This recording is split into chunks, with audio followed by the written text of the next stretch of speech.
and talk? Yeah, Scott. Okay.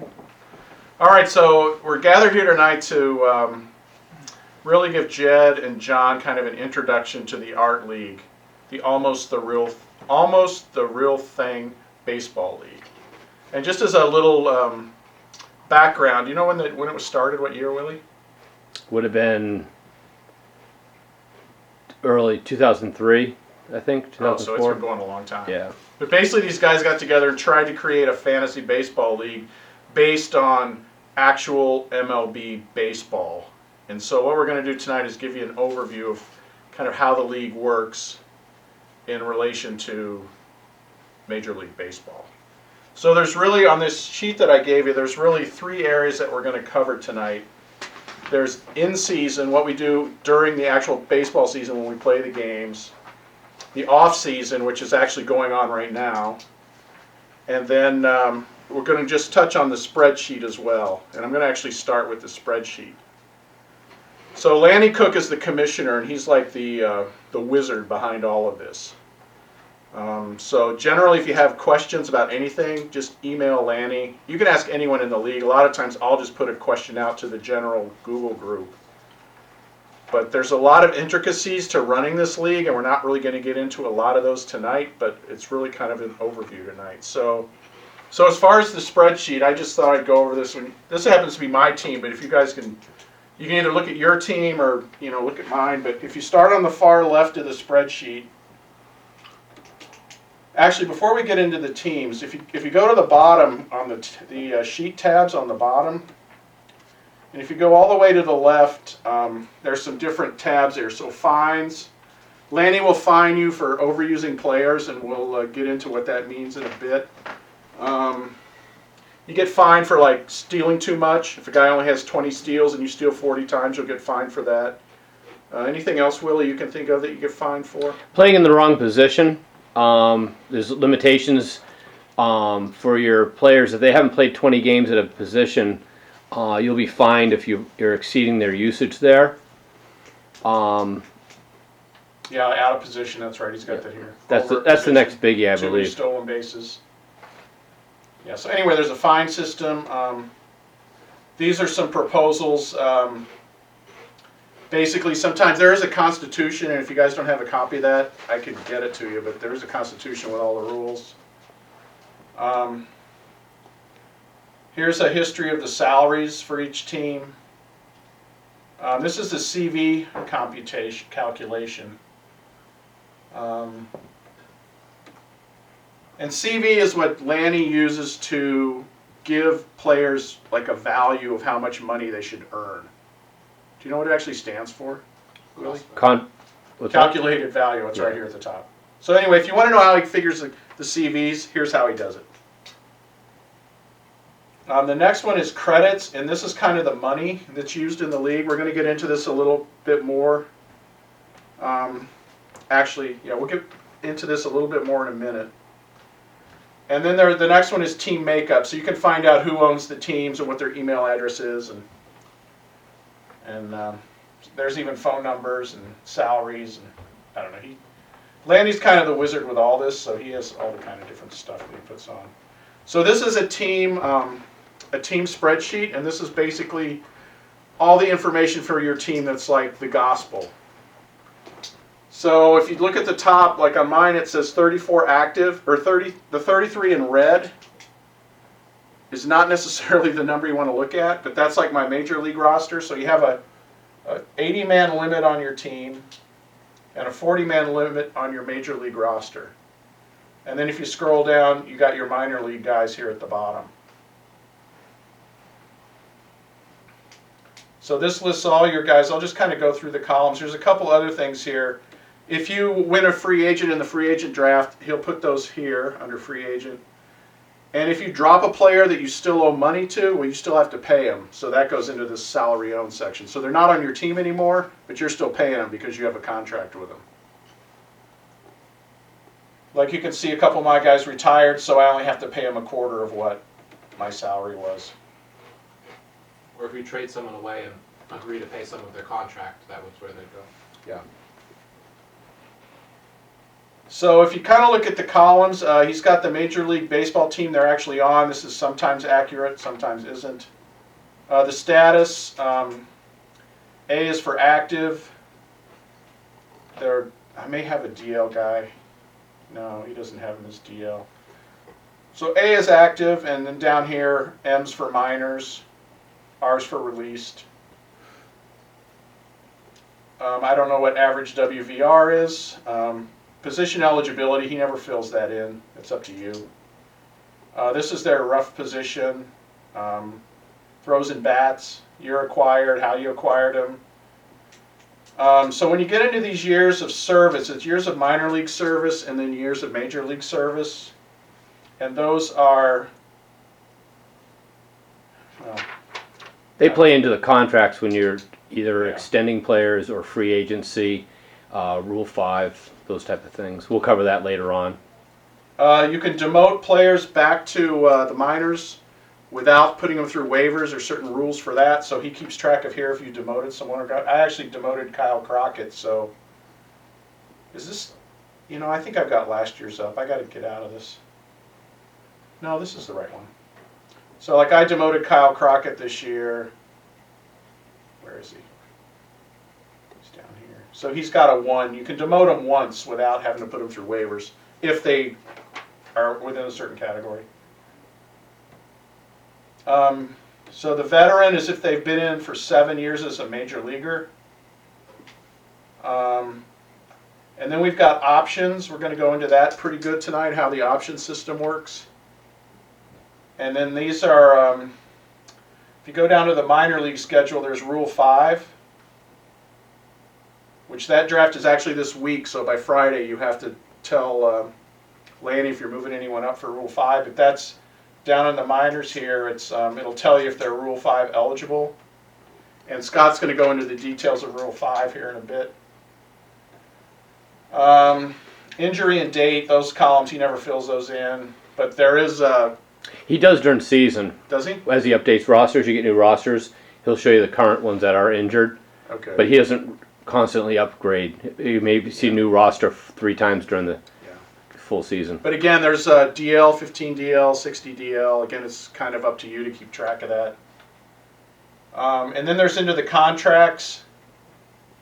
He'll put what kind of contract. The CV, again, is the value he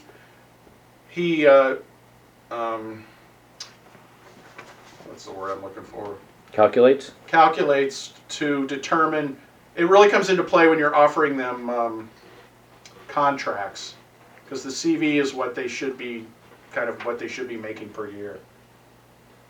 And then this is your salaries for like 17, and we've also already done our salaries for 18, which we'll get into in a minute about that. So I'm just going to spend a couple minutes on credits. So if you look at the top here, there's the salaries. Here's your total CV. Here's your salaries for this year. Like my salaries are 117 credits. And then there's a thing here listed called salary cap. So I joined the league and I saw salary cap, and to me that meant that's how much money I had to spend on my players. So I spent up to my cap. And I would encourage you to go to the credits tab down here at the bottom and kind of study that about how it works. But the easy way to tell you this, just kind of as a starter, is take 50 credits off your cap, and that's how much money you really have. So what's your team, John? High Desert Coyotes. So if you go to High Desert Coyotes, your cap is 214. So just consider the fact that you have 164 credits and not 214. And if you kind of take that mentality right now while you're learning everything, it'll save you a lot of headaches down the road. But I would encourage you to go to the credit sheet, and if you study that, see what he does with the, I'll just tell you kind of an overview. What he does with the cap is he adds 50 credits to the credits that you actually have. So if you really need to spend some extra money to get some guys to make your team really good, you've got some space to do that. But if you spend to your cap every year, pretty soon you're not going to have any money. Because it's a negative. Yeah, and I would encourage you just to study that credit sheet and study the formulas that he uses, and that that will it takes a while to kind of figure it all out, but just as a simple way to look at your cap, just subtract 50 credits from it, and that's how much money you have to spend. And then as you get into this and understand how it all works a little more, then you can kind of start fudging around with it. So that's kind of an overview of the spreadsheet. Any questions at this point, either one of you? Well, I think it's important to make sure they understand if you go over your amount, it's a negative. At the end of next year, you'll lose money. So if you go 50 credits or up to the limit, you lose 50 credits next year. Yeah. And it's real hard to you can't do that for very long. It takes years to kind It of... takes years to come back from that. Because I did that one year. I front-loaded 2 contracts for Heron and Jose Abreu, and I put my money right up to my cap. So the next year, when I started with my money the next year, I had to take almost 50 credits right off the top because I had bumped up to my cap. And it's all in how he figures it. So if you really want an explanation, I can sit down with you. It'll probably take 20 minutes to show you and how it works. But if you just kind of use the minus 50 rule in the beginning, it'll save you some headaches later on. Because I'm still recovering from that like 3 years later. I'm still recovering from all that money I lost when I went up to my cap that one year. Conversely, if you go under the 50, less 50, if you go under that, then you get a credit. So next year you'll have, so if you go 20 credits under what your actual thing is, you'll have 20 more credits to spend next year. Yeah, so for instance, mine right now, if I subtract 50, I have 131, but my salary is only 117. So next year I'll automatically get 14 added on to my salary. So my strategy is to keep my credits just below my minus 50 number, and then I'm hoping that through the years my available salary will slowly rise. Regardless of my winning percentage, it will just slowly rise. Because winning percentage plays a factor in your credits as well. But again, if you look at that credits tab and just spend some time with it, you can kind of figure it all out. Okay. Especially if you are both pretty savvy with spreadsheets, right? I know you are. Jay is. I mean, Lanny's like a spreadsheet whiz in my mind. So, like some of his formulas, I have to Google them to figure out what they're doing, and I can figure it out eventually. But it just stinks a little bit. Those of us that inherited a team that was at the bottom, so like my salary cap is 150, and there are teams at the top that are 250. So based on that theory, I have 100 to spend where other teams have 200 to spend. that's right. That's a slight handicap for me. Well, But one thing that needs to be realized is that when you have a really poor team that's winning only 50 or 60 games, and you'll see that when you get into the formulas here, is that when you jump up, that you're going to make big jumps with your team as it improves. So to add 20 wins in doesn't really mean you're going to need a 50 credit buffer. I understand what Mark's trying to always project more money ahead of himself, but you can go for a couple of years thin as long as you're pulling back later on. You follow what I'm saying? Yeah. Because if you're going to make that big jump in wins, you're going to have more money to spend off of that. So and I actually put in buffer. a plea for you because you and I are in the same boat. Like we had less than 50 wins last year. So really, we should only have 60 credits this year. By the new way that they have a new structure this year, and by that new structure, we should only have 50 credits. So I asked Lanny, I said, look, my team really sucks, and I'm really working hard to get it good. Can you just give me what I would have had in the old system? And that's what he did for you. So we got the credits that the old system would have given us versus the new system. Because if we had the new credits for the new system, I would be quitting right now. Because I would literally take a 60 credit cut in my payroll.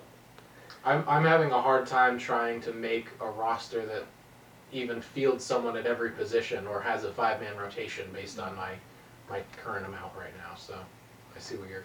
Yeah, I get it. I know, and I can help you with that because I've been struggling with that for like 4 years. So but the advantage to being crappy is you get awesome draft picks. Right.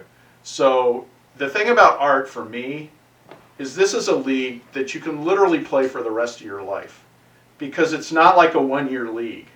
It's like, you know, I've been building my team for 3 years, and I still got 1 more year, I think, to where I can actually start like winning well. So I've just been like struggling along with a pretty crappy team for 3 or 4 years. But that's, for me, that's the fun of it because now you're really in charge of everything. You know, you're in charge of your scouting system, you're in charge of your minor leagues, you're in charge of your major leagues.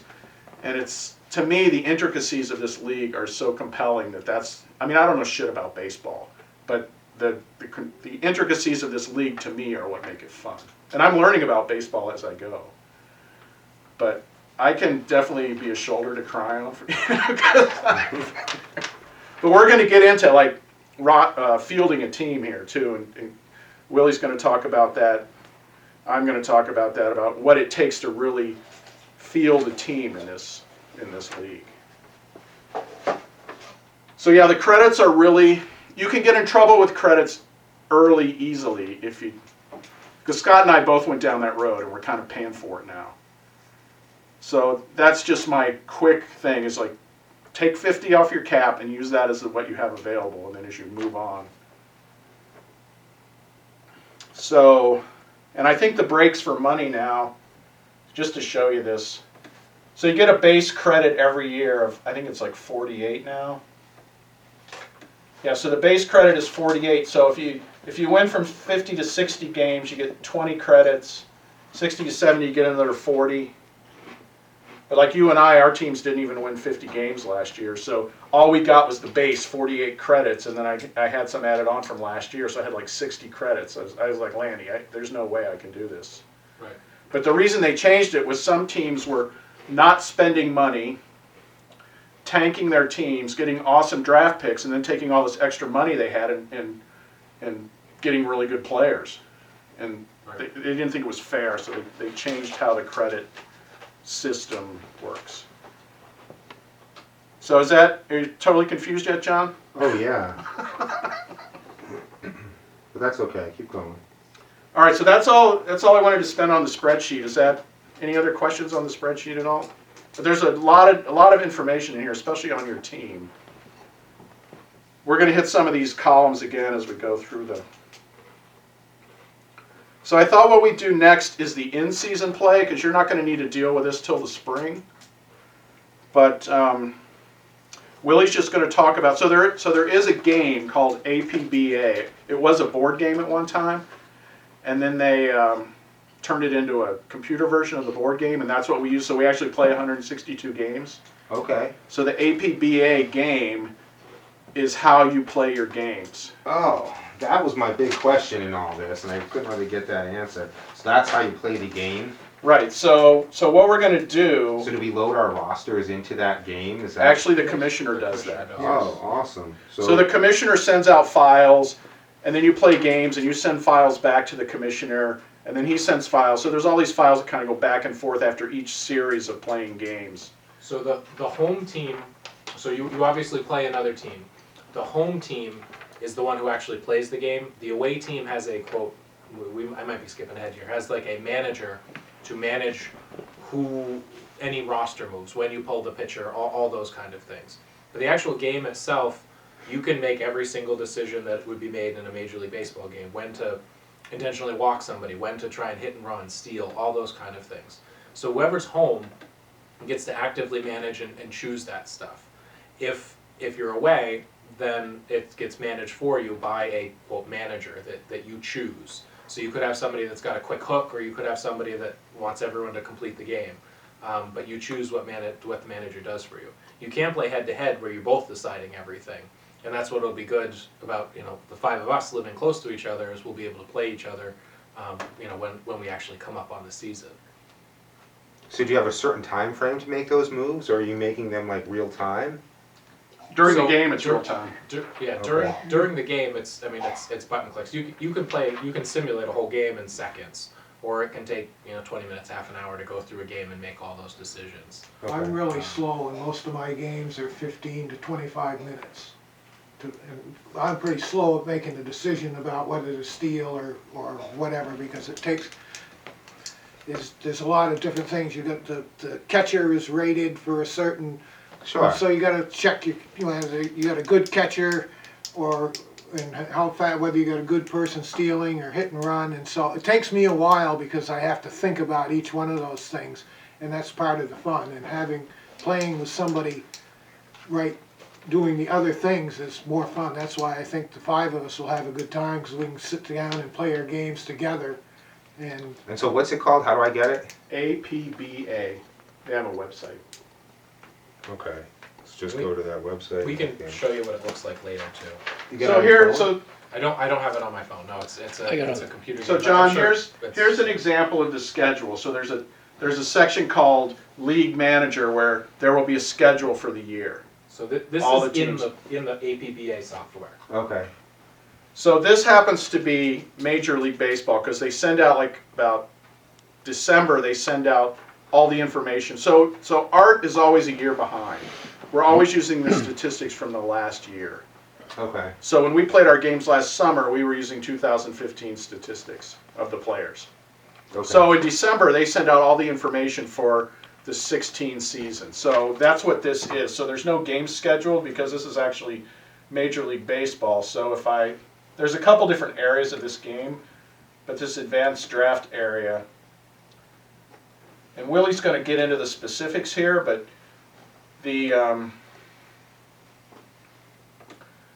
I'm just pulling up. This will be the list of all the players who played in Major League Baseball last year, and all their statistics that go with the game. Okay, So Willie's going to take over now and talk really about eligibility. Because a big part of fielding your team is you have to field 162 games. So if you have a shortstop who only played 130 games, then you've got to fill in those 32 games he missed. So Willie's going to talk about how eligibility kind of works in the APBA system. Okay? How are we doing on time? We need a...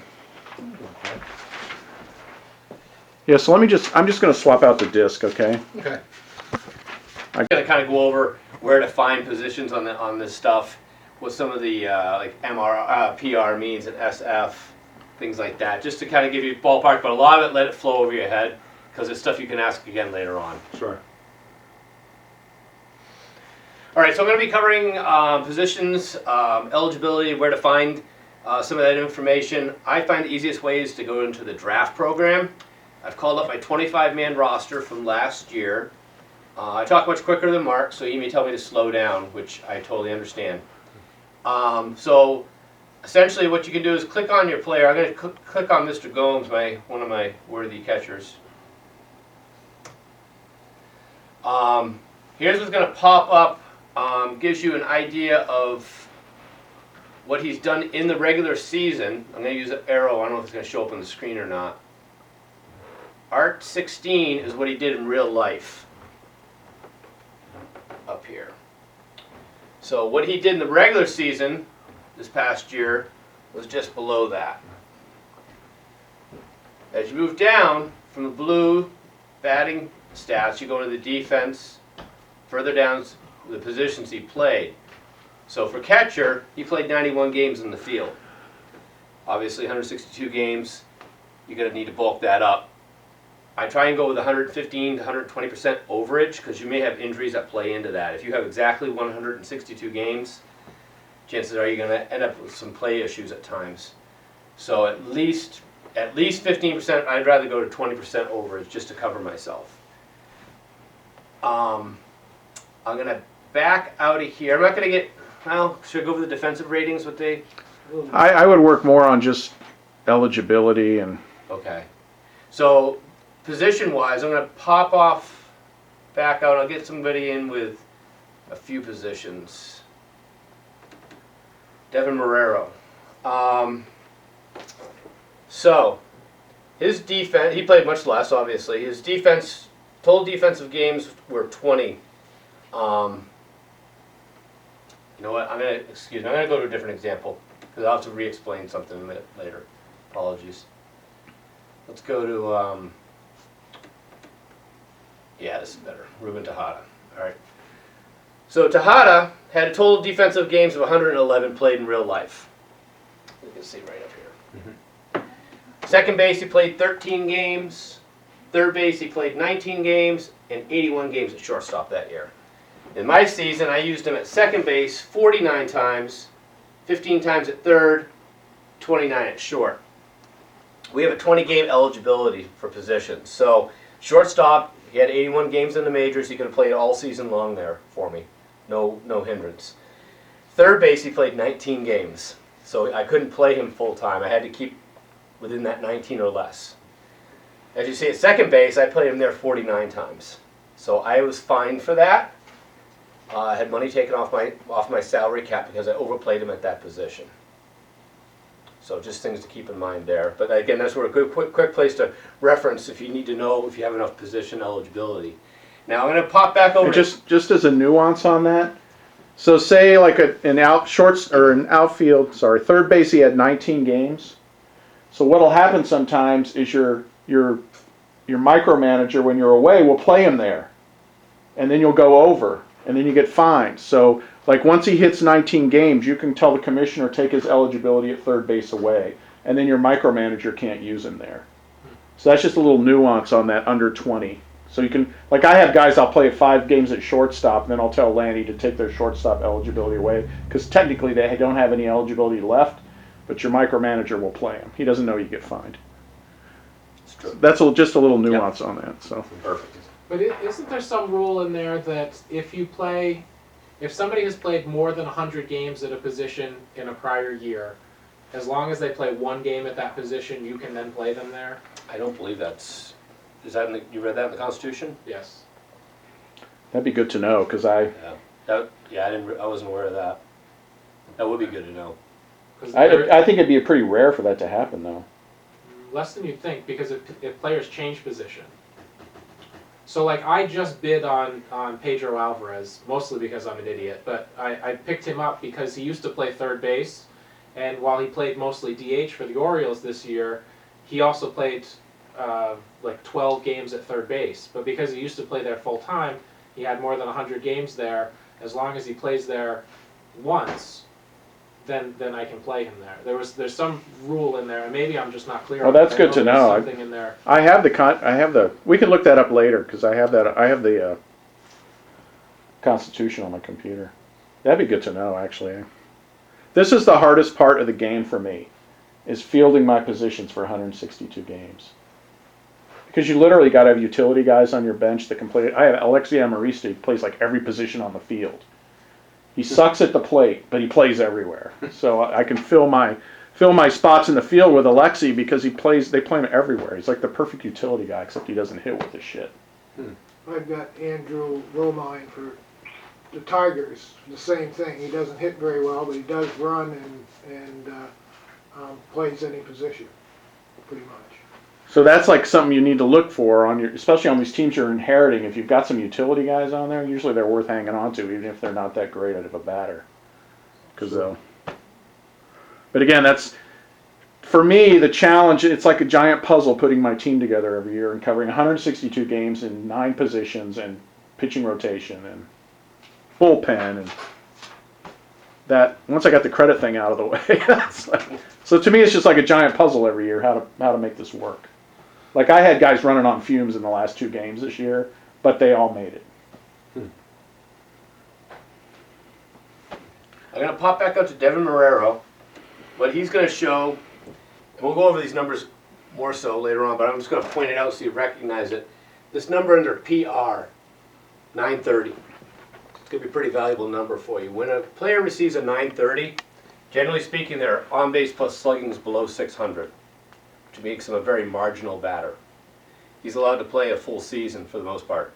And I'll explain that a little bit later, why that number represents what it does. But because Marrero can play full season, I can take him into second, third, or shortstop this year and play him there, whether he has 20 games or not. So that saves you a little bit of worry and concern. Because he's a marginal player? Exactly. He's Gotcha, not going to right. over-affect the game. Because if you had Gotcha. you had another guy who had maybe batted 280, a starter. and then you Right. put him in and overplayed him, but the game allows for the marginal player to take up some of that slack. Okay, all right. So that's a 930. Yep. And what column is that under? It's under PR. Back out.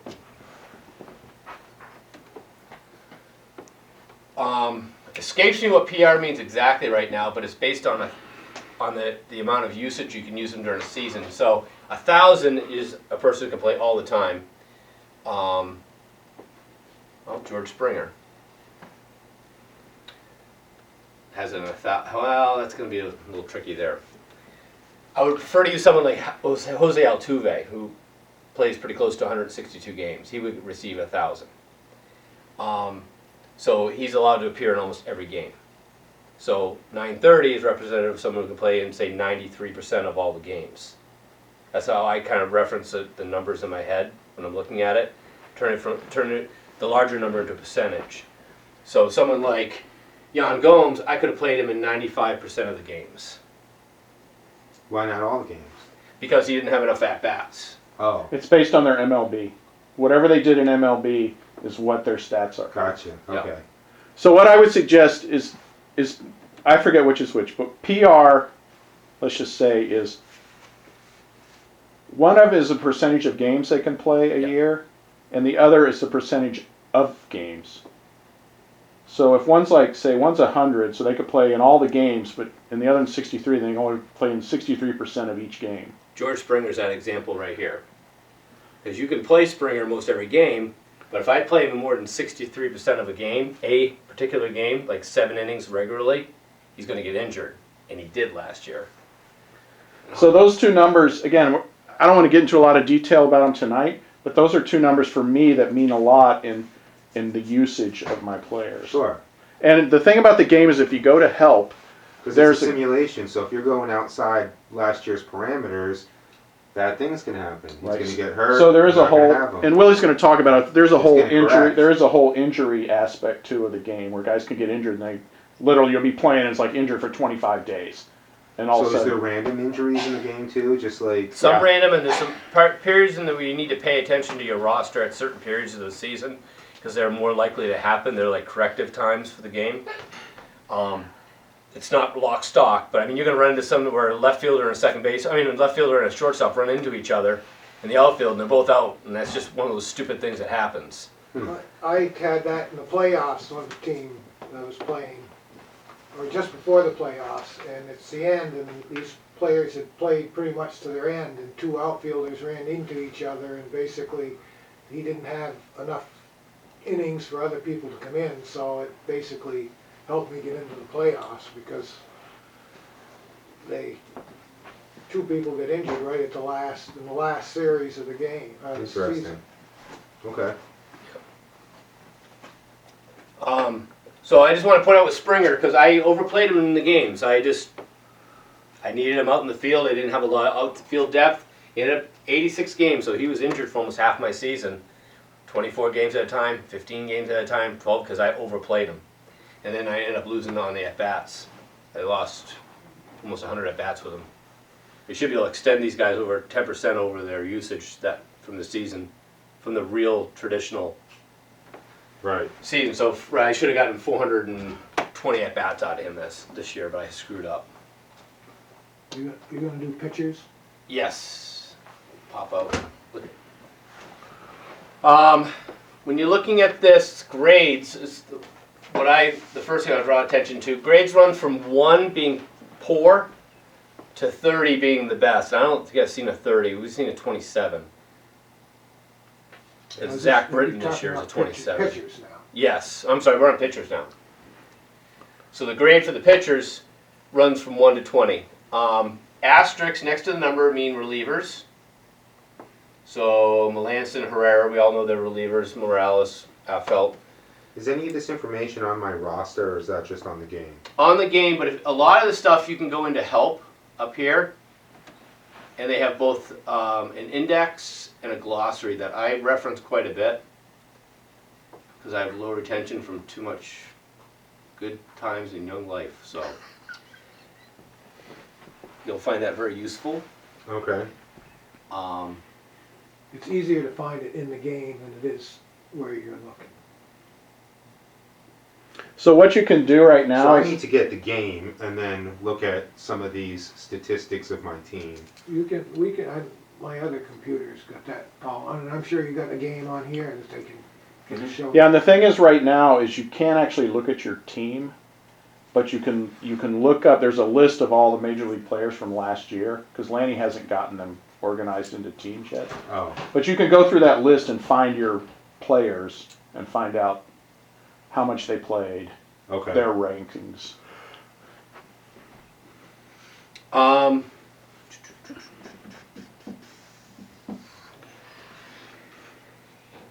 I'm going to overwhelm him with much more of this, I think. I think you got to go over game I- starts though. Well, yeah, I think Alright. you need to understand that, especially starters, that they get worn out, tired, and they have to. And what How they hap- bounce back. Yes. So, starting pitching, what you're, again, everyone knows there's 162 games in the schedule. Don't plan on just 162 starts. Again, you want to be 10-15% over that. The game does build in a 10% overage on usage, but injuries always play into things. You just don't know. See, I would plan on at least 170 starts for your season on your 40-man Major League roster. Easy place to find them on these are right here. What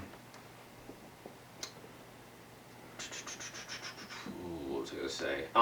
Generally, there was another wave used to be a long time ago, I guess. But if you could get 1,000 innings out of your 1,000 or 1,200 innings out of your starters, that was another formula to use. But it's kind of gone by the wayside the way they use relievers nowadays. So that's not much help. MRR is the amount of batters per start they can face before starting to get tired or fatigued. There are some other instances that will reduce their grade number through fatigue. If they give up 5 runs in the first within the first 5 earned runs within the first 3 innings, their grade will generally drop down to 5 numbers. So Garrett Richards gives up 5 runs by the 3rd, he becomes a 7, and his effectiveness is lessened because of that. Major League batters face is something you may want to take into consideration for the starts, because the game wants to mirror what he did in the regular season. In the regular season, they calculated 972 batters he faced, so you want to keep kind of track. You'll be able to keep track of that with your stats on the computer game and match up with that.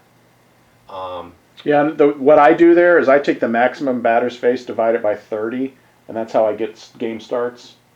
So I try to pitch my pitchers about 30 batters, and then I yank them. But again, my team is not very good, so a lot of my strategy is just like getting through the season. So I could have a guy who's totally blowing up in the 2nd inning, but I leave him until he's had 30 batters, and then start my relievers. And everybody plays a little bit differently depending on their style. This is toward the end of the season, so a lot of my starters have been worn out and been put on the 60-day DL. But typically speaking, my starting pitcher doesn't go much beyond 25 batters. So I can kind of extend my amount of starts out of him. But also my bullpens generally, I have a 17, 11. I also had a 15, an 18 or something, and a couple other high-rated numbers. So I was able to cycle them in because my bullpen was more advanced than Mark's.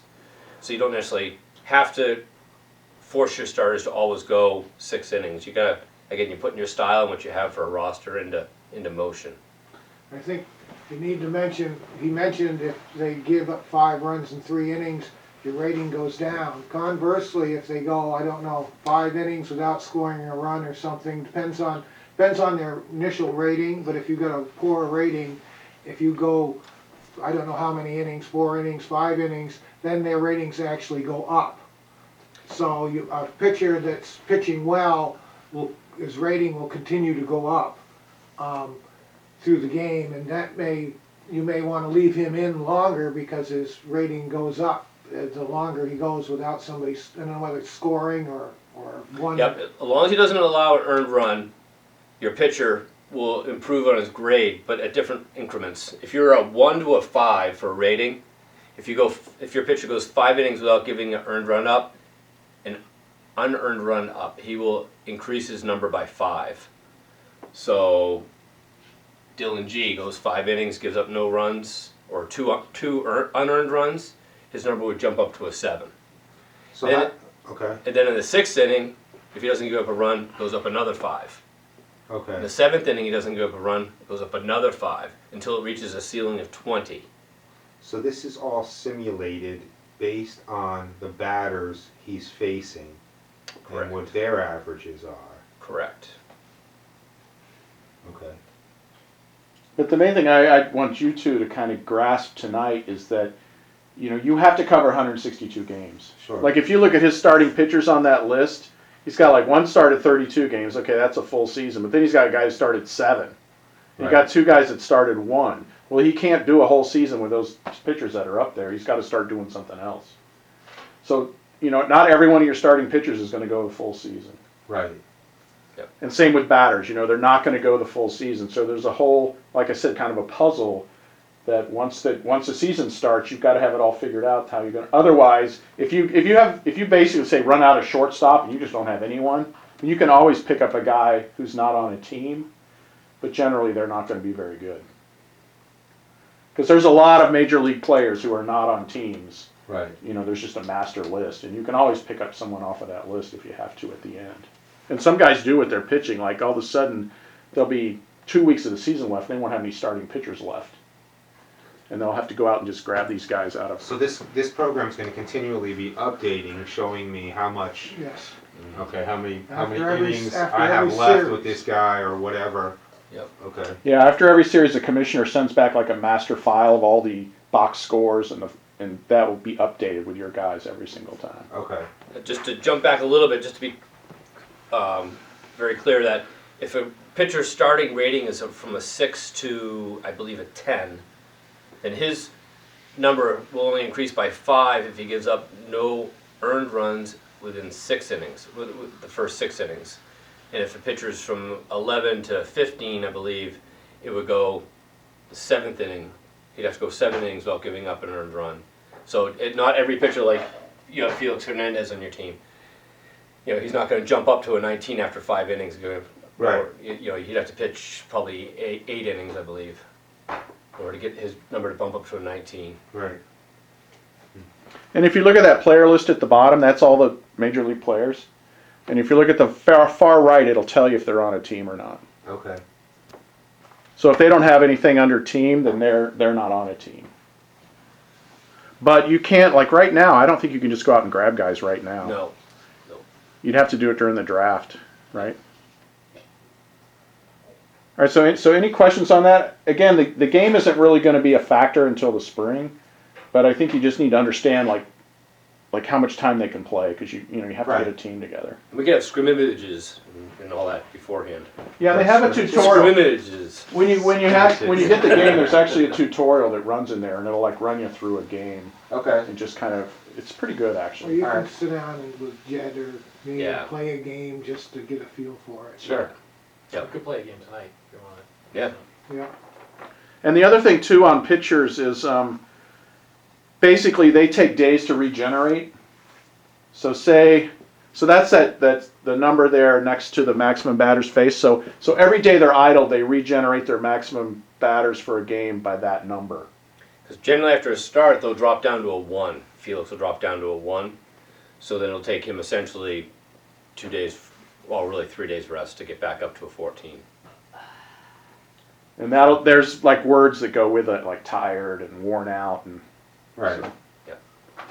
so that's how the game really kind of tries to make it real. Like you said, like if a pitcher's having a bad day, that's how they simulate the bad day by lowering their grade. Sure. Yeah. And if you yank him early, he bounces back earlier. Sure. So it's something to keep in mind too. You can't really pitch a good pitcher day after day because he won't be any good. And even the relievers, they're good for facing 10 batters at a time at the most. But if you face those 10 batters in that game, guarantee the next day they're not available. Right. So you want to be, try 3, 5, 7. I get a little leery after 7 about using a reliever because you just never know. You may want that guy for 1 or 2 batters that next game, and if they're not available, yeah. Especially Kimbrel, he's a waste. You don't want that. I don't. Gonna get into how I drop guys.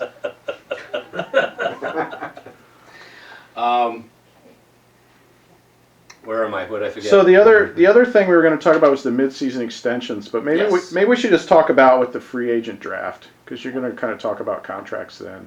Okay. Want to just do that? Sure. Okay. All right, so you want to go to Rule 5 now, or do you want to... No, we're going to do the off season now. Okay. So I'll just start off, and then you can. All right.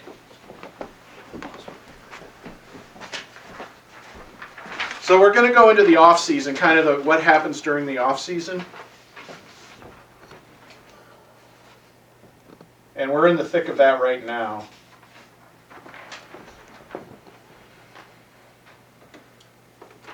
So the first thing that happens in the off season, once the season is over, and again because the Art League is a year behind Major League Baseball, the first thing you do is create your intentions for 2 years from now.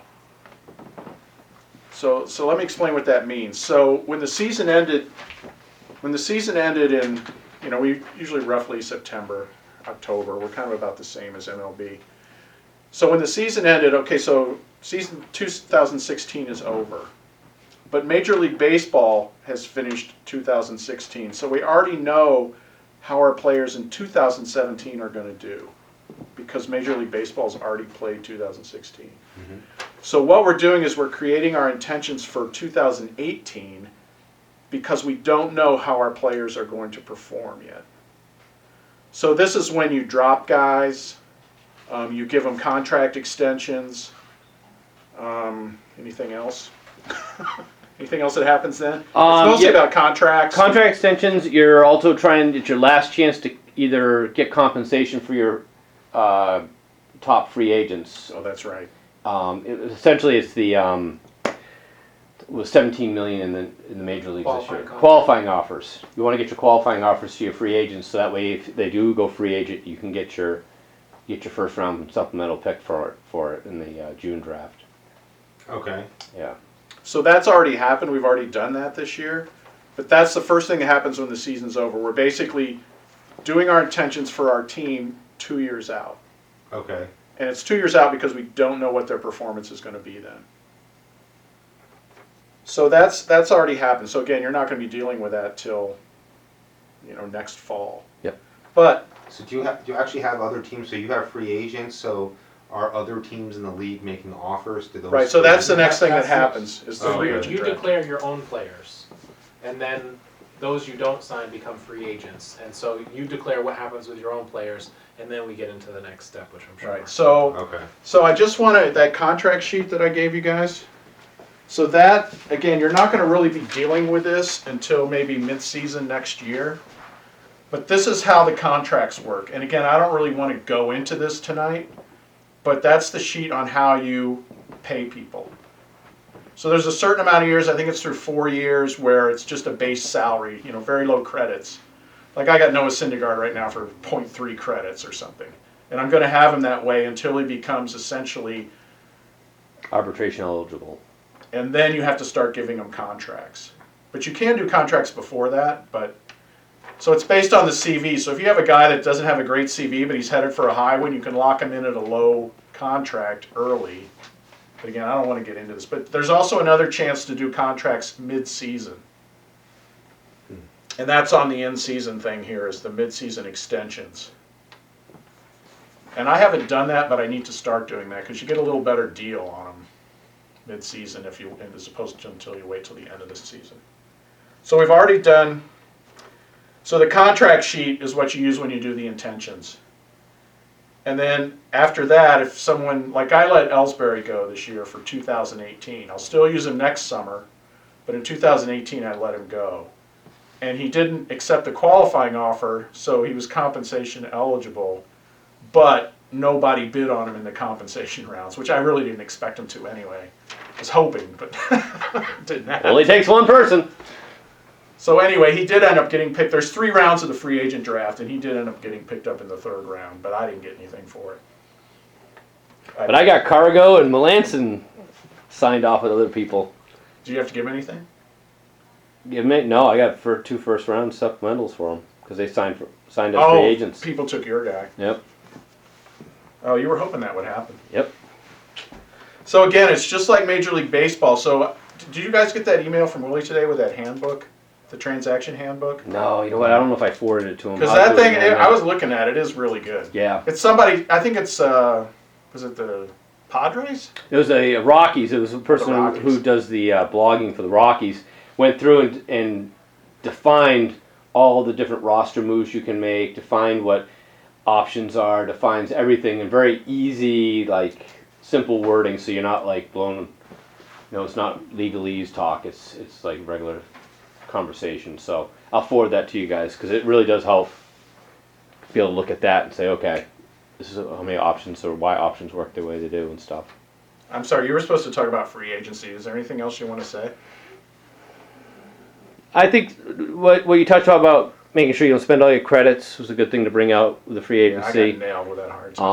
But I think, yeah, but I think that, yeah, that and they're aware of the compensation. So yeah, that's pretty much all we need to really cover. And again, you're not really going to have to deal with that again until next fall. So Yeah. So the next thing is the Rule 5 draft. So Scott's going to talk about this, but I just want to show this on the website, on the spreadsheet, so you're aware of where it's located.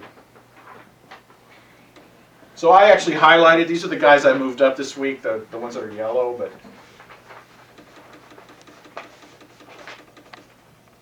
so this is the column here, Rule 5, and if there's a yes there, then they're eligible for the Rule 5 draft. So Scott's going to spend a few minutes to talk about that. So we're gonna see if they're eligible for the Rule 5 draft. Over to the left. Go other To the left. You sweep past that. means. They passed it? It's not good though. Oh, we're running out. Okay, We're running yes, out. That's okay, what it alright. is. It's almost done. Okay. Oh, okay. What it means is if Okay, Rule 5. It's right here under R5. And basically it really, on the team, on your major league roster, it really doesn't mean anything. It really applies to your minor league players.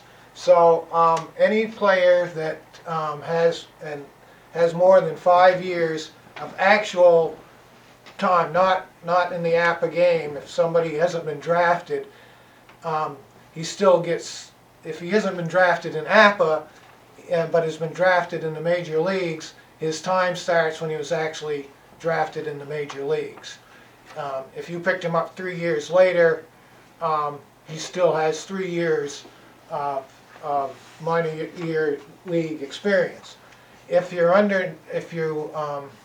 When they have 5 years of minor league experience, they then have to, in order to keep them on your team, you have to move them to your 40-man roster, or they're eligible for somebody else to pick up in the Rule 5 draft. So, and I guess the only exception is if they are drafted at age 19 or younger, they actually have 6 years instead of that 5 years. But as far as the game is concerned, Lanny does all the work for you. All you have to do is go under the R5, scroll down to your players, and you can see whether if there's a yes there, then that means that they're eligible, and if there's a no, you don't have to worry about it. It's a good time to look at all your minor league players at this point in time to make room for people that you may drop later on and things like that going forward, because after this we're going to go to a free agent draft. I mean, the next one is It's international after Rule 5, yeah. so you may want to make room for, see how much room you've got to bid on international players, which is a totally different draft. And then after that we do the people that were drafted this year by the major league teams. So who is the #1 draft choice this year? Mickey Moniak. He And sucks. He's going to be a nussle. He sucks. Mark's got the number because it starts with the bottom. The last place team gets the first choice unless they lose it somewhere by taking a free agent that was eligible. Well, your first 6 picks are all Oh, I guess the minor. Guaranteed. If you're really bad, then you don't lose your first. You lose your second round. You lose your second round one. But if you've got a reasonably good team, you lose your first round pick. I picked up Melanson this year, and so I'm going to lose my first round pick in the draft. So again, other than it's the next thing that we do, Rule 5 is pretty basic and straightforward. But what you want to do is kind of maybe look through the other teams, people that are eligible, and kind of research them to see if there's a diamond in the rough like, was it Rickford or somebody from Oh, Ricard there from Baltimore. Baltimore that they picked up and had a really good year. So you might find somebody that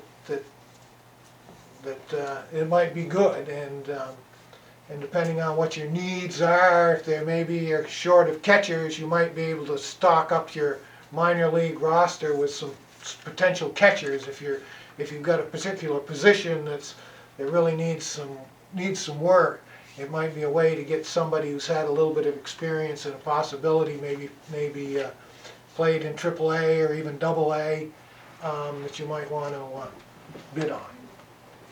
Yeah, Well, the caveat to that is if you pick up a Rule 5 player, he has to be on your 25-man roster The whole year. 25 the whole year. or 40. 25, 25. the He whole can be year. injured or on the after 25, but he has to play to get hurt. Yeah. So So that's the you- thing about picking up Rule 5 guys. They're not, they've been in the minors for 5 or 6 years, haven't made it to the majors yet. But if you draft one, you have to put them on your 25-man roster. And I'm pretty sure they all get 930 ratings, so they can play all the time. So they're difficult to get injured. Is what I'm saying. It's not like you play 10 games and they get hurt. It's not quite the way it works. Perfect. I can start drafting some starters. There you go. And but their hitting's gonna be minimal, but their speed is reflective, and their pitching they can pitch a bit. I mean, they'd be good longmen in the bullpen if you're really hurting on pitching. I could probably ace my And staff. it's cheap. Yes. They're Very really cheap, and that's a way to kind of save money. And But you're not, so you're evaluating them based on their minor league stats. Yep. Putting them on your 25-man roster, how does that translate in the game? Laney, you can create a card. We said cards, but you can create a player, and Laney will create that player and kind of give them the worst ratings possible, and then that's what you get to use that player for in the majors. So they're basing it on him having a poor performance. He won't hit many homers. He won't hit for a high average. He won't pitch for a great ERA. But if he's a left-hander, he might be able to come to a couple games to get you out of a couple little dinky spots. Or if you're down 10-1 and you don't want to burn a 10 reliever because that's what you have, throw the Rule 5 guy in there and Sure. If you're Say- down by 10 runs, you can throw him in and save a bullpen. a bullpen or an outfielder or somebody for more innings later. Sure. Okay. And you can only lose 2 players in this Rule 5 draft, and it only goes 2 rounds. So you're not going to get picked over and pillaged by other teams. I mean, losing 2 upper echelon or 2 experienced players can hurt, but you won't lose 5 or 6. Okay. And there's no AAA Rule 5 and no AA Rule 5 draft for us. Majors does that, but we don't. How many players can I have on my roster total? 80. 40 on your major. 40 major, 40 minor. And then of your major, you have to have a 25-man major league roster that you actually play with. Okay. And so when people get hurt or run out of innings or whatever, you can bring somebody from the 15 up to the 25. Okay, I can. Yeah, we're going to touch on that in a minute. Okay. So Should we lock the door so John can't run away from us? he's still he's still smiling. All right. All right, so you're up, Willie, with international. All right, international. So after the Rule 5's over, Lanny will send out once everyone does their drops this week, he'll send out an updated version of this, and then we'll actually have the Rule 5 draft, because then you'll actually know who is available. Because first you have to tell him who you're moving up, so then he'll update it and send it back out. And then we'll have the Rule 5 draft, and that gets done, and then we have the international draft. Is there an actual list of them separate? I don't know if he does that or not. Everybody's team? I remember him doing that before. So you don't have to go through everybody's team to see. Yep, I believe he did it. Oh, that's making it awful easy for everyone. He is. Laney's the dude. He's the man. He is the man. He's pretty slick. All right, international draft. There. I know your TV went off. No, it's just my screensaver. International draft. Laney will compile a list of international free agents. the easiest way. It consisted anywhere from Cuban players, Korean players, Japanese players. We do not do a major leagues. You have to pay a Japanese team X amount of dollars to interview the agent, all that. That doesn't Posting happen. fee. Posting fee, thank you. So there's no posting fees. What you're gonna do is you'll make that bid on the free agents, international free agents, and that'll be for the 2018 season out. Won't be for this current year. So even if, actually I'm not sure on that one, if they actually played last year, but we should have already drafted them if that's the case. Yeah, Yeah. I don't think I've ever bid on a free. I haven't had any money to bid on one yet, so it's. The curious thing is I did bid on 2 Cubans that came over when they were 18 and signed with the Cubs. And when I drafted them, gave them their contracts, won the bid, I actually put them down into my minor league system. And because they're not guaranteed major league contracts, so you can actually put them down to your minor league roster. But you still have to pay them, right? Still have to pay them. But I mean, they're like 1 credit bids for 6 years with these guys. And you won with that. Yeah, yeah. 'Cause- Yeah, but you can, there's a lot of people that bid a lot more than 1 credit. You, I mean, Maeda went for. Well, here's a great example. I took over the Missouri Compromise. He drafted Hector Oliveira, who is the. He was a Cuban third baseman. He got signed originally by the Dodgers, I believe, and the Dodgers ended up shipping him off to Atlanta. Got to Atlanta, beat up his wife. They got rid of him. Wasn't hitting worth a shit. Got rid of him. Went to the Padres, and now he's out of baseball. Poor guy from Missouri there bid 40 credits this year for him, so the compromise is a $40 million contract for him. And then next year, a $20 million contract for him. So you have to be aware that, you know, they're not guaranteed superstars, because I actually cut him off that roster because he's useless to me. But So, you still have to pay them. I still have to pay him. 40 credits. What's that? Still paying 40 credits when you have like a maximum cap of. Like how much 150. did the Red Sox player, Oh, Yoan Moncada from the Rubber Yackers. That was a big one. We you call got that like up. 60 credits, and when you only have 100 credits, Well, I have Yasmani Tomas on my team, and he's costing me 15 credits for this year. Oh, And he jeez. goes down. I also have Odesimer Despaigne, who has done nothing, Jeez. and he's costing me 10 credits this I just year. dropped him off my Texas League team. So between those 2 guys, that's a quarter of my available. And that's why the guy let the team go. I pay. Oh, Tomas so that's- isn't terrible, but So that's what this is, the 2018 salary? yeah. Is that what I'm looking at?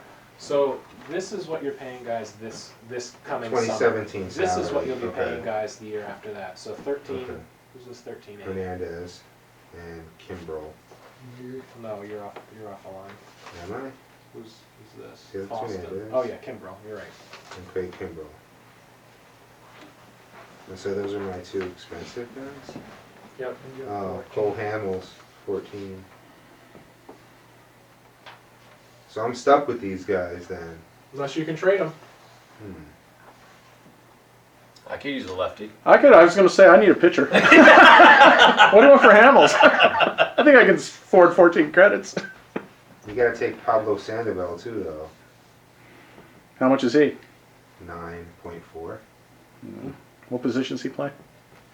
Buffet. You're a heck of a negotiator, John. Him and Bartolo. He plays third base. Love me some They Bartolo. fight for position. So yeah, the International Laney puts a list together for you. You have to do your own scouting for them. A lot of them are decent names, but you know you're taking a chance because they're not all super young, like Moncada was. So buyer beware when it comes to the international draft. I had That is safe. Cespedes at .6 Seriously? for I don't know how many years. Whoever drafted him front-loaded him. I didn't draft, he was on my team. Front-loaded him, and I have him for .6 for the next 3 years. So sometimes it works out.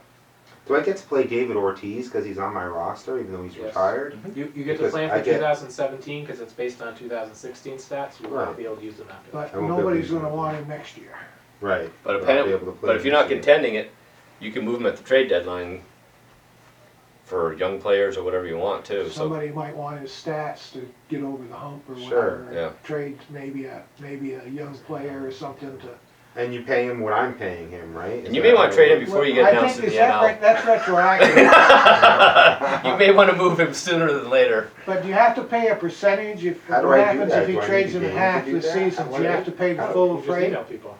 I just No, need they pay the info. back end of the There's freight. there's a Like if Google it's group half a you get added season. to, so you'll see a whole Laney bunch of So if he was conversations. 14 Okay. for the I year, would then advise you get him half the year, you setting only up pay another 7 email credits. Yep. Just 'cause So if you draft Yeah. in the last you're gonna be week, flooded. So like I set That's up what or a, if you, I set Yeah, up I was. for the team. Then it would be Yeah.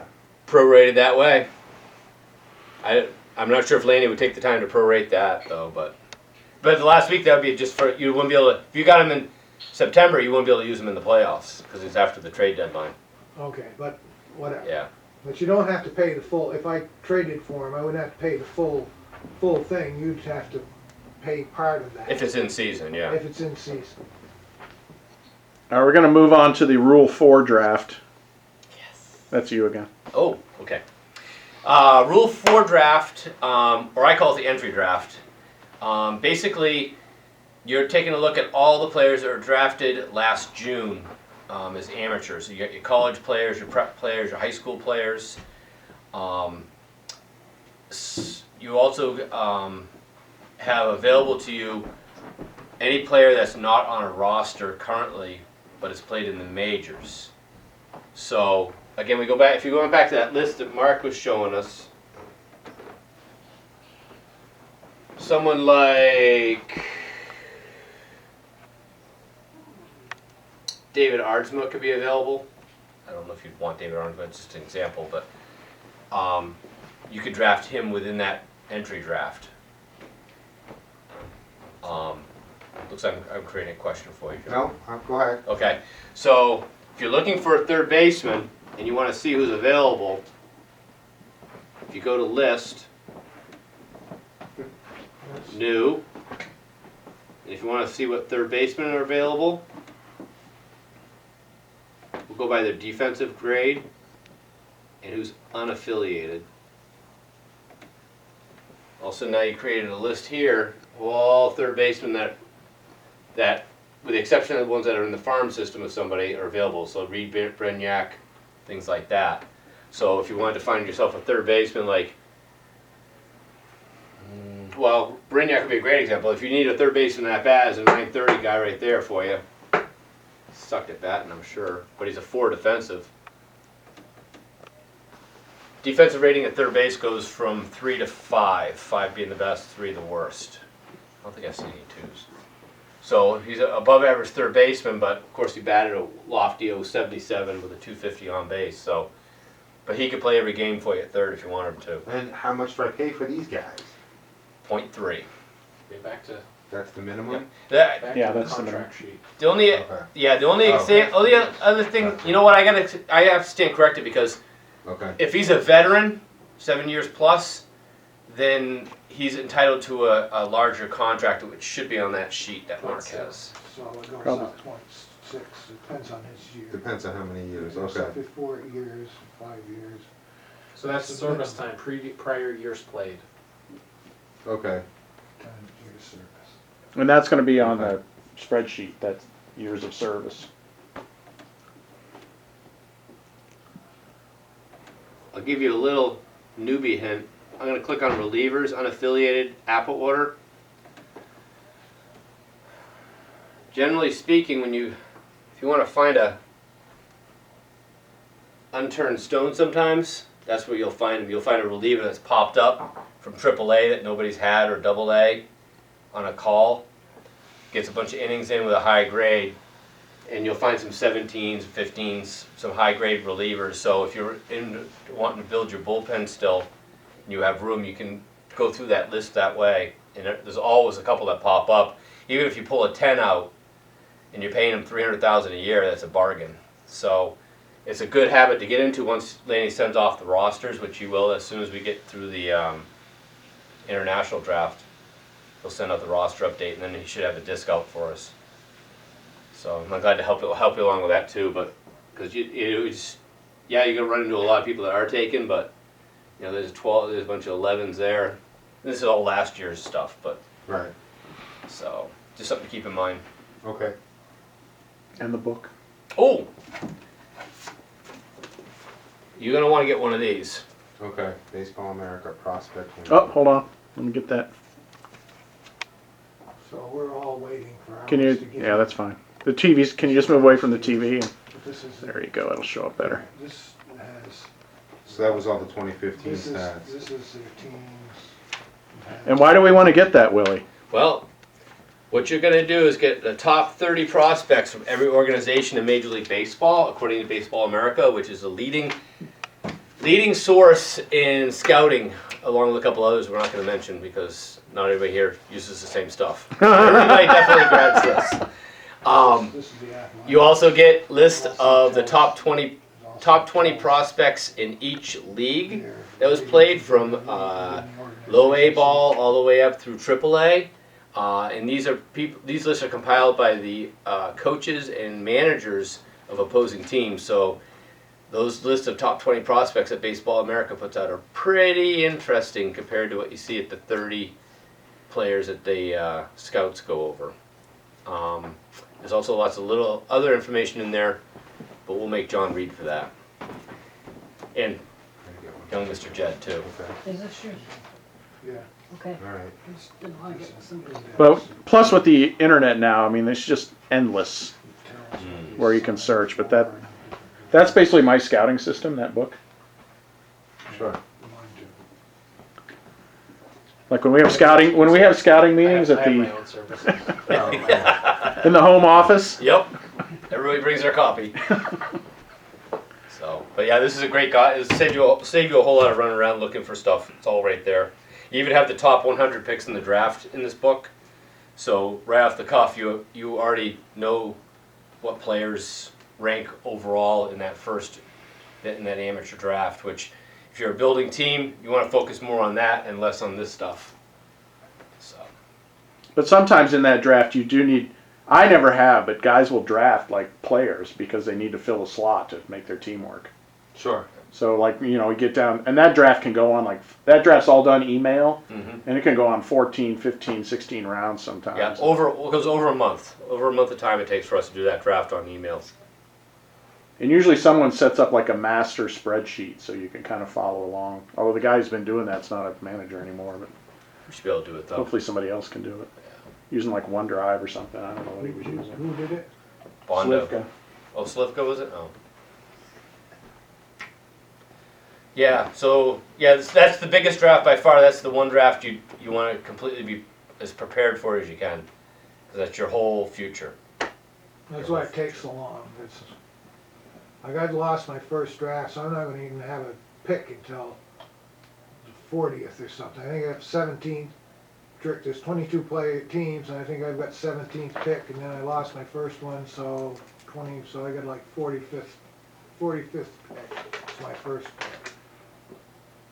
And a lot of the very best players get to the Talk majors about that once. in a year or two. Most of them take quite a few years to get to the majors. So the real advantage to the Corey Seagers, and so if you can get the Corey Seagers and the Ben Tenney's or whatever his name is, and those type of players that come up in a couple years, the Bergmans, those are to help your team a lot quicker than the regular. Most of the regular ones take 4 or 5 years before they make the majors, going from rookie to low A to A to Triple A before they make it to the majors. Sure. So those first 10 picks on the thing are pretty much not guaranteed, but pretty apt to be helping Right. you within the next couple of years. Sure. 5 tool guys. Yeah. Love that 5-tool guys. All right, any questions for him on the draft? Again, that's probably something you need to kind of start thinking about now because it's April usually, right? I think it's sooner than that. Is it? Pretty sure by the end of February we're going at. I remember. Are we really? Yeah. But I would highly recommend that book because I would have no other way of knowing what to do without that book. I'm getting better, but still it's just a lot of names on paper with numbers for me. I don't even know who these guys are. Sure. And a lot of it dictates on how much you have in your roster available for space too. Right. You know, because you're only allowed 80 players, so once you're at 80, you have to cut somebody in order to add somebody. So it's another thing to consider. You're gonna have to go through that farm system as it is for Rule 5, but once you get an idea of who's in your farm system, then you know you may only have room for 6 or 8 picks. So But you can, during the draft, you say you've got somebody in your minor league team that wasn't Rule 5 eligible, you can drop them to pick up a draft choice during the draft. You don't have to get rid of them today to open that spot. Yeah, and sometimes people even draft over the 40, and then once the draft's done, you got to pare it down. Right. Get your That- drafts and That then keeps decide. other people from getting them. Sure. yeah, because right here it says you have 37 people in your minor league roster. So currently you have room for 3 picks, but you know as you move people around, Rule 5, you may find some dubs in there. People like I had a guy that I got a guy that got released last year, middle of last year. I missed it. Wendell Soto. He got promoted up to Double-A, and I guess they went out in the town one night. He picked up 2 girls, brought them back to the hotel room, and wouldn't let him go. So he got arrested for kidnapping. The charges got dropped, but the team dropped him. So you just never know what you have on your roster there. You gotta, because not all that news comes flying out too quickly. So I had to find out why he hadn't been playing since July. So you just never know what you're gonna find.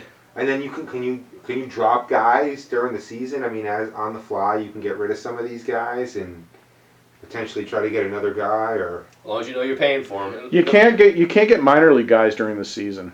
No. The only time you can get minor league guys is at the draft. okay. Well, other than trades, you can. Well, trades, but you couldn't say drop a minor league guy and pick up another minor league guy. You only do that in the draft. Okay. But as far as your major league roster, you can drop guys and pick guys up. And again, sometimes you have to do that because of playing. Like when guys go on the DL, they can still be on your team, but they don't count against your 40. Right. They count against your 80, but not your 40. So, you know, if someone goes on the DL, you can pick somebody up to fill their spot. Actually, that they may not even count against your 40 at the end of the season, do they? Like if you run out of players at second base, Yeah. Well, because you're putting them on a 60-day DL, then you open up that roster spot for but them. does it still? They don't count against your 80 though, do they? Because still got your 80 total. You have to live within. Yeah, but because as soon as they go to 60 on a 60-day DL, then they're not considered part of the 40-man roster. They're like a Yeah, but they're part of the 80. yeah, but because they're not part of the 40-man major, then you have that spot to fill. Right, but you may have to drop a minor league guy to make that happen because you're still bound by the 80. No, because No, I don't think so. no, it's like I don't know, whoever. Like when Dustin Pedroia got hurt and he went on a 60-day DL, he's not on anybody's roster. He's on the DL list. Yeah. So that spot there can be filled. If So you can have 81 guys on your team technically. Technically, until he comes off the 60-day DL, and then you got to go drop back down. So that's why he has that red number up there because that takes the DL guys out of the picture. Okay, I didn't know that. I thought they were still bound in the 80 when they went on the DL. See, just to point out, you do have an international free agent signing on your roster, Deanna Toscano rather. So that's you can actually send them down to the minors. You don't have to keep them at your 40-man major league roster. You can put them down in the minor league roster. How do I do that? But just by letting Laney know that when you win the bid, say, oh, I'd like to add him to my 40-man minor.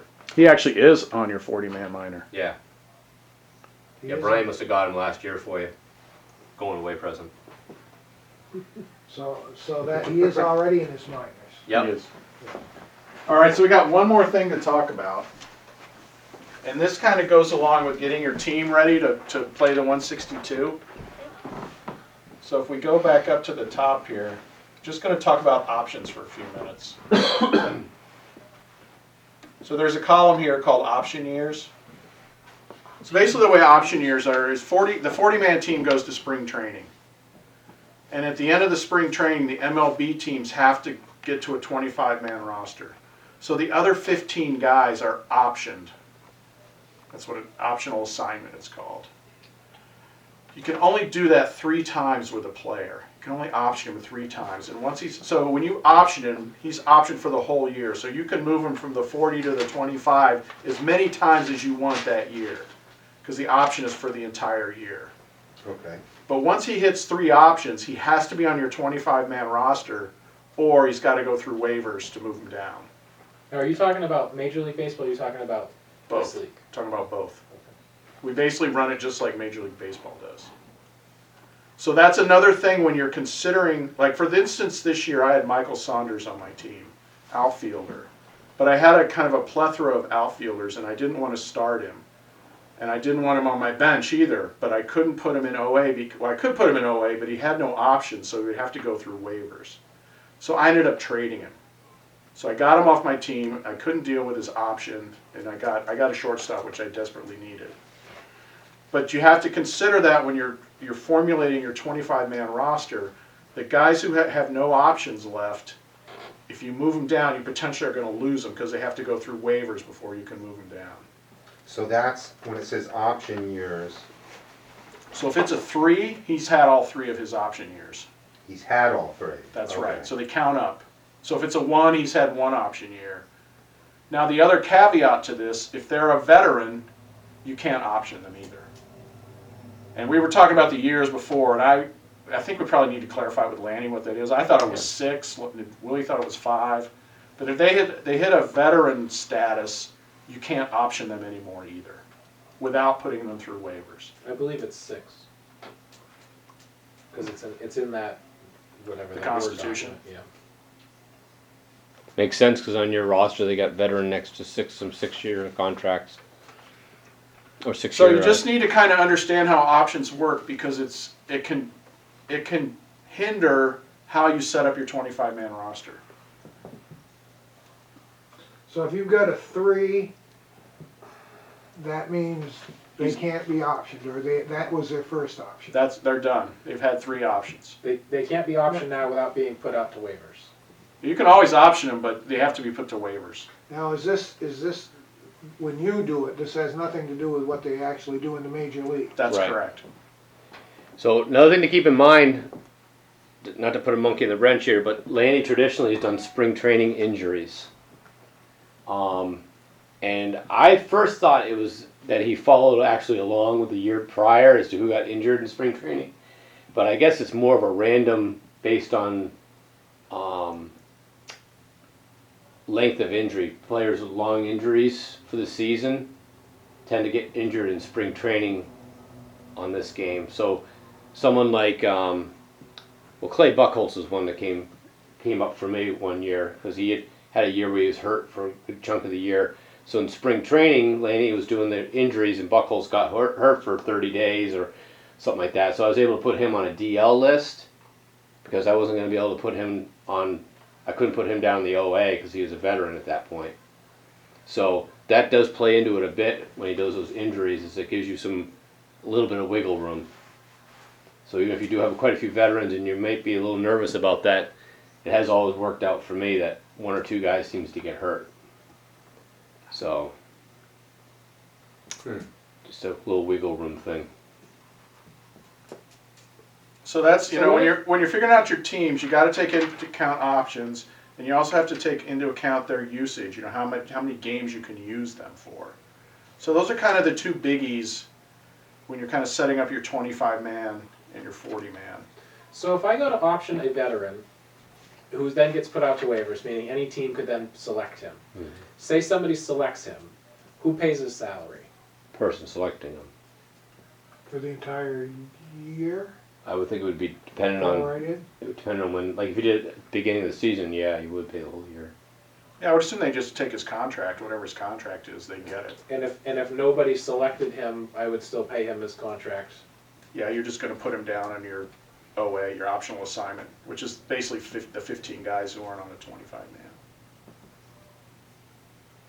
And it's the same thing, like if you want to demote someone to the minors, it's the same deal. Right. They've got to go through waivers before you, that's DFA, right? Yep. So it's just like, that's why I say that handbook that you found today, that's really, it's a lot of stuff, but if you just kind of look through that, they explained it really well, how all Yeah. the different things work.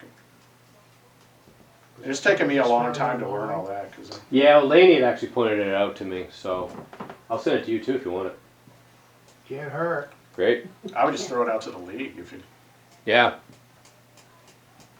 So does anyone, that's kind of all we had on the list. Do you guys have any questions at this point? I mean, kind of thrown a lot at you, but.